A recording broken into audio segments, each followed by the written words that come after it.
সিলেট জেলা পুলিশ এই সিলেটবাসীর আবেগ এবং অনুভূতিকে সম্মান জানাই। আপনাদের আবেগকে সম্মান করি, আপনাদের অনুভূতিকে আমরা সম্মান করি।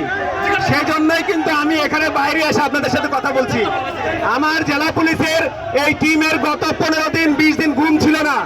আমরা অনেক কষ্ট করেছি। আপনাদের আবেগ অনুভূতি এবং সম্মানের দিকে তাকিয়ে আমরা অনেক কষ্ট করে আসামি ধরে নিয়ে আসি। আমার চেহারার দিকে তাকালে বুঝবেন, আমার চেহারার দিকে তাকালে দেখবেন আমি কতটা পরিশ্রম করেছি। এখন আমরা মিডিয়ার সাথে কথা বলবো। আমরা এই আসামিকে পিবিআইকে দিয়ে দিব, জিজ্ঞাসাবাদ করা হবে, রিমান্ড নেওয়া হবে, তাকে যথোপযুক্ত ভাবে আইনের আওতায় সুপর্দ করা হবে।